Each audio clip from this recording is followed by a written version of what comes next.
Ladies and gentlemen, 20.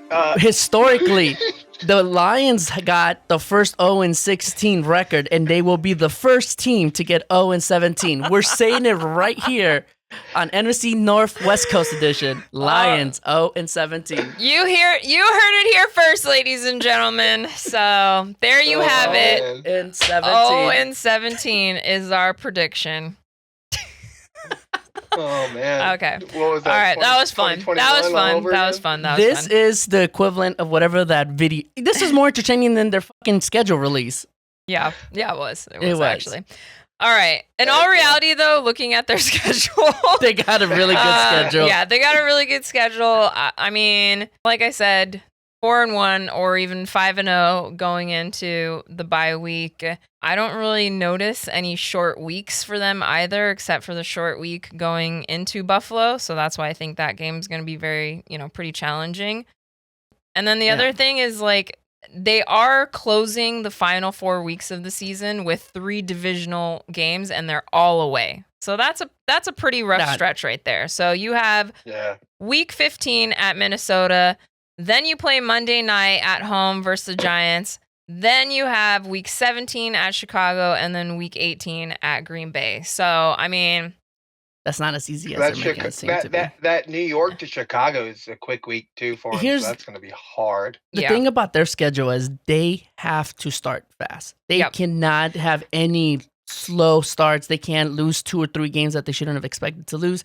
Because that tail end of that season, ooh. Yeah, I agree. And the other thing I was thinking about, and maybe we can circle back to it, but I was trying to look at everybody's schedule and seeing who had like the most favorable stretch of games. And to me, it was the Lions in that first 5 weeks of the season. Yeah. I think out of everybody's schedule, that is the most favorable stretch for any of our teams. I agree.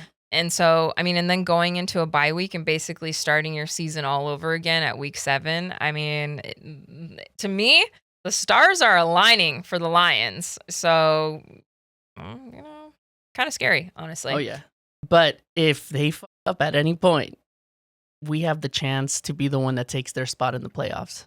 I mean, honestly, I think this NFC North is going to be just like last year. Yeah. And every game is going to matter. And I think that's why the schedule makers put us all at the end. It'll be a race at the latter half of the season because I think the standings are going to fluctuate week to week, and it'll be super interesting.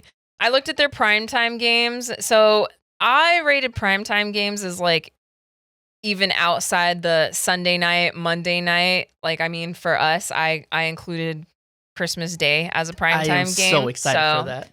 I am, but I'm like not, because I don't want my happiness on Christmas to be determined by the Bears-Packers game, but I mean, it's going to be. My mom was like, maybe we shouldn't watch it. I was like, yeah, you're funny.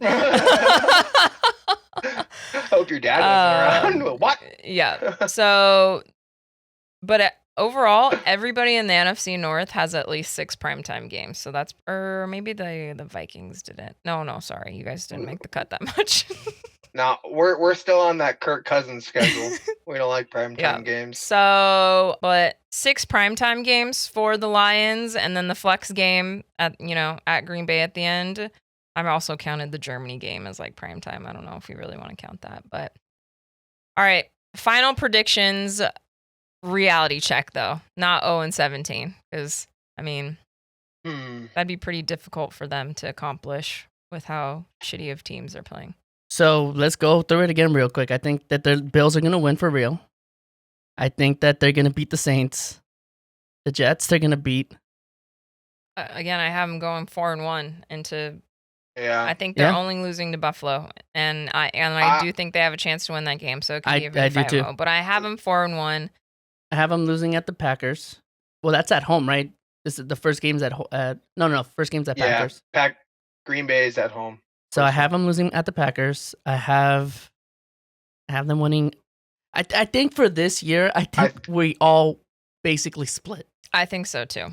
And that's where I get I get 3 more losses. So they lose to the Bills. I have 3 more losses, splitting the divisional games with each team. And then I also have them losing against the Patriots. because I just picture the Patriots Yeah. defense smothering. They're mad too. Jared Goff. So I actually have them. I think they're gonna lose against the Patriots, feel down, and then lose against Tampa, and then this is when they start going downhill. Interesting. Okay. My final record prediction for the Lions, though, is actually 12-5. I got them at 11-6. Yeah, 11-6. Yeah. All right, 11-6 for you guys. I got them. The one game that I think that's going to be a trap game for them is going to be the Bucks. Ah! Oh, I just agreed with the Packer. What is happening? You did say you love the Packers, so maybe you're transforming. Yeah, I love the NFC North. Alrighty, let's move on to. It's funny how we go from the 6th easiest schedule in the NFL to, all right, 22 now, the Minnesota Vikings. Quite the jump there. So, Dill, you can go ahead and take the lead on this after seeing the Vikings schedule. Gut reactions, any comments, concerns? To be honest, it's very weird for me, and this is where the skewiness, and we'll maybe talk about it after we go through. Maybe we'll talk about it now.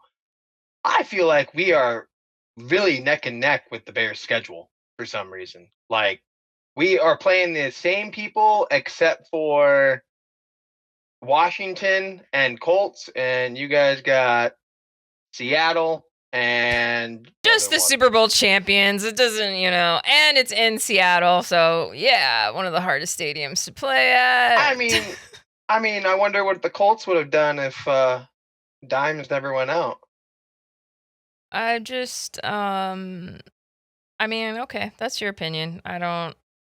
The thing is that a lot of the times, okay, so there's a couple things to obviously keep in mind, right? Typically, when the schedule comes out, if you are in the NFC North, we always play at least one division, the entire division. Okay, yeah. So last year it was the AFC North. This year it is the AFC East. So that means playing the Bills, playing the Patriots, playing the Jets, and playing the Dolphins. So, of course, there's going to be some overlap, right? Absolutely. So beyond looking that and seeing who else is our plug and play type, because that's already, you have those 4 teams and then you have our 3 divisional games. So that's already half of the season. So looking at everybody else, you also face some of the teams based on your record and their record. Yeah. So that's how you're. I see your guys as week 3 too. So it's maybe a little bit different now that I'm fully got them side by side.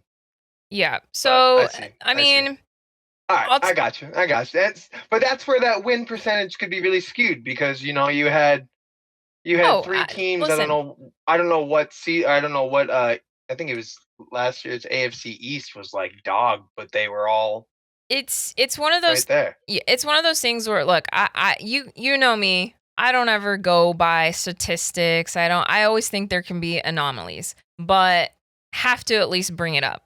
Right? Because a lot of people look at it that way. A lot of people like the stats. A lot of people, look back at the numbers and look at the trajectory of how teams performed in the past. So that's why I brought it up. I honestly believe that the Bears are very capable. It's going to be a tough road, just like I think, even if we're looking at the Lions, 6th easiest strength of schedule, it's still professional football. It's still going to be hard. I'm not trying to say that, they have a cakewalk. And of course, there are always going to be factors of injuries, like JC said early in the show, traveling. So there's weather is also a big factor. Some teams respond well in weather, some teams don't. So there's going to be all kinds of things that happen.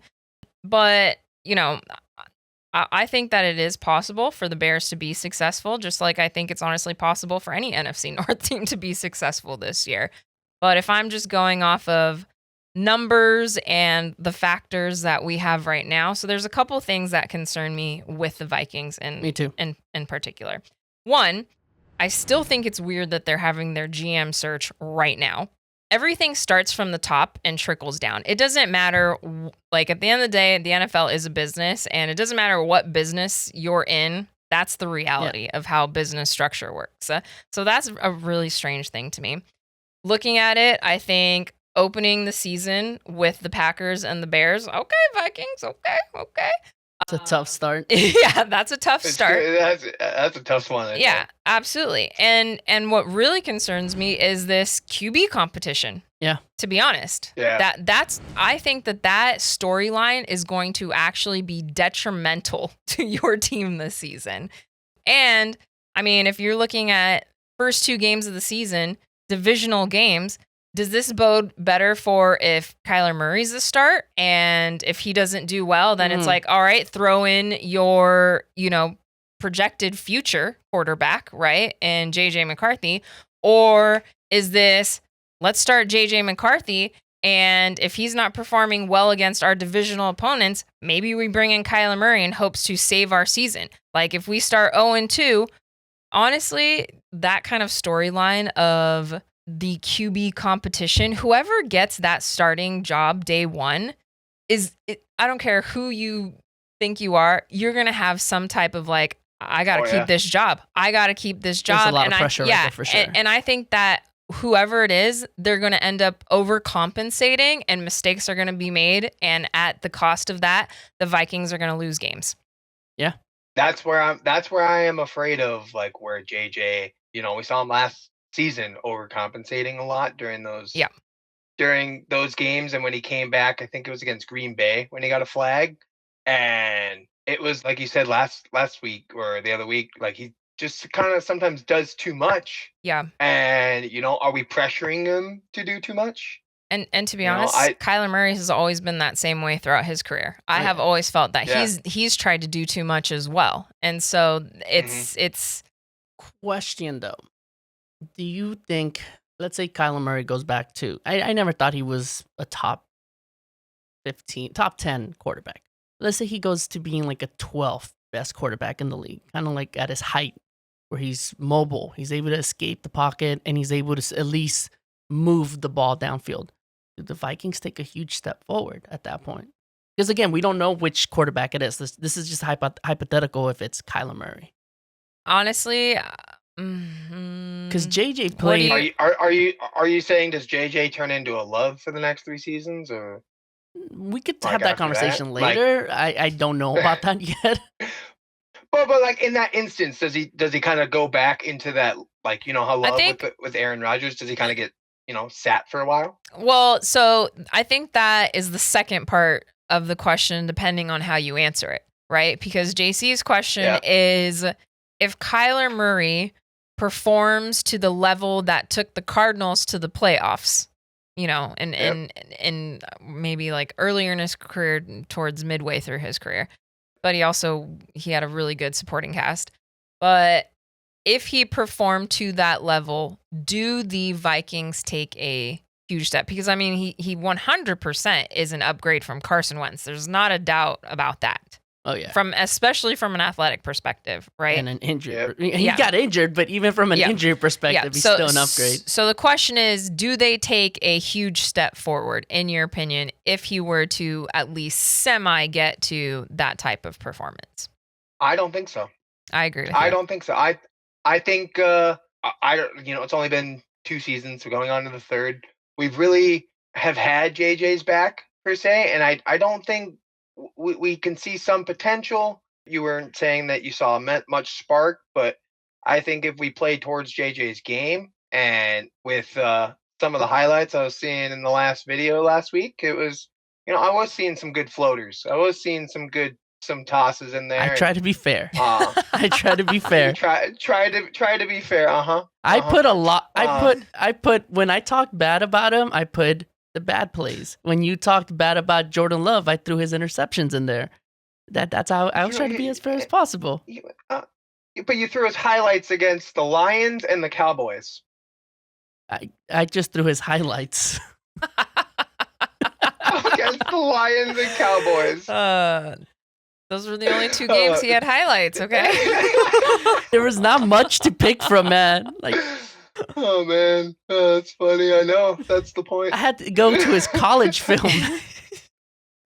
But I am excited. So coming back to our schedule, I'm excited to. I really hope JJ starts. That's who I really hope wins that starting position. I hope we don't use those two quarterbacks like Taysom Hill, and that would just be horrible. That would look super bad. I just don't want to see that. I don't I don't think want to you see guys that at would. all. Yeah, I don't think anyone else really But- uses. Since it's at Minnesota, I think we're gonna take Green Bay the first game. Okay, let's go. Record your thing. Let's go on your pick'em. You started it already, so. Oh, okay. Sorry. I didn't want the clock to tick on me the whole time. But I think I know. I saw you reeling it back to the schedule. I was like, oh, this guy checking himself. I was excited. After the first 2 weeks, I'm gonna be like, okay, I don't. Until week 10, I don't really care. But dub against Green Bay, loss against Chicago. I think we will go on a little run here, and I think this is where it's going to go dub against Tampa Bay. Wait, did you say against dub Miami. against Chicago? No, so he's saying No, loss. That's loss the loss. So against he's basically saying almost the same thing we're saying about the Lions, is that they're going to go into their bye week 4-1. Okay, so they're gonna. Which I just beat the kind Bucks? of noticed that we both have the same bye week. Oh, crazy. Yep, they're Which beating the I Bucks. don't like. They're I don't like beating an early bye week. the It's Miami not fun. Packers, and they're beating the New Orleans Saints. All right, so coming out of the bye week, you have the Colts at home. Colts at home. I think we are gonna go hot and heavy, and we're gonna beat the Colts. All right, at Detroit. At Detroit, this is where I think this is where I actually gave the Lions one of the wins, and I think we're gonna lose at Detroit. Okay. Because I think the Lions are gonna lose against Green Bay, and then they're gonna try and come back super strong. All right, at so home versus win the on that Bills, part. Monday Night Football. At home versus the Bills, Monday Night Football. I think this is our deciding factor. I think this is where we beat the Bills. Hey, we'll come back to this footage later. If you beat them, damn. I know. Hell of a damn. prediction. It's all right. Manifest. Like I said, manifest. This is gonna. My Bears are going undefeated, just so you know. That's what we all hope, right? Keep And manifesting. then lose in the Super Bowl. Ouch. I'm just going off the Patriots. Oh, I thought you were going off the Vikings. No. We haven't been to a Super Bowl in a while. Yeah, but you lost everyone. Then we're gonna go. I think we're gonna lose against Green Bay, and against San Fran, we are going to win. Against the Falcons, we are going to win, and against the Panthers, we're gonna win. I didn't realize we're also playing the entire NFC South too. Yeah. Okay. Yeah, it's like it's kind So of weird. AFC East and NFC South are two Yeah. matchup. So far, we opponents. got you at 9-3. What do you got?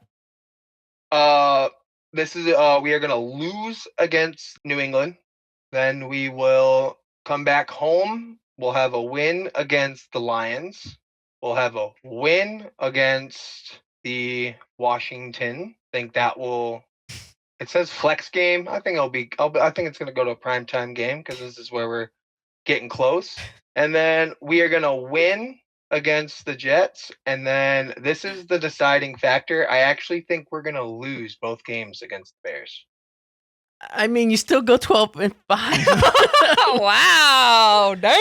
Well, wait. I have 13-4. What did I do wrong? It's too late. You already put your picks in. So I got win, loss, win, win, win, win. wait, so Oh shoot! you got beating the Shoot. Lions twice? So we're I chose the wrong one, but maybe it was the truth. We're gonna beat the Lions twice in my picks. Oh, okay. So you're going 13-4, beating the Lions twice and losing to the Bears twice. Yeah. What so. did you have, JC? I had them at 9-8. That was just the best I could do. Dill, I love you, but I had you at 8 and 9. Yeah. That's okay. Manifest, right? Manifest. If there was one team that I think any of us could beat twice, it was, for me, the Vikings in the beginning weeks, because you guys don't know what the quarterback situation is yet. Yeah. That's the only reason. If it's a competition between JJ and Kyler, Like I said, I just think that the storyline for the Vikings right now is going to entice either quarterback to just do too much, and I think the Vikings will lose games because of it, and that's just, you know, where I see things going. But again, I mean, nobody can predict the future, so who knows? Kyler Murray or JJ McCarthy could come out ready to go, Carson Wentz.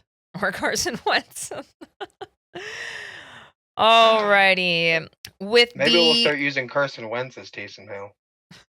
Oh, He'll die the first play, Matt. I mean, we already kind of tried to do that. He will die the first play that you guys tried that.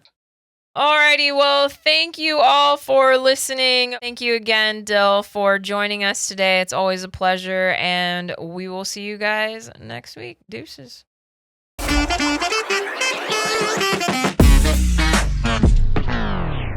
What's going on? Okay. You need The energy wasn't You need there. to bring the energy. I wasn't ready. I'm trying to get on to Pick'em Perry. My gosh, that's later in the show. Don't worry about that right now. You could do that while we're fine. making our pick predictions later. I'm good now. All right, he's good now. It's because you. I'm good. Hey, Because you have. Hey. Oh, he's got his pop. I forgot how to record. We gotta do the intro again. Oh, okay. 3, 2, 1. You get another chance, Dylan. What is going on, y'all? It's finally warm here in Minnesota, so this is great. I haven't even introduced the show yet. Oh my god. Welcome everybody to NFC North West Coast Edition. We already have bloopers.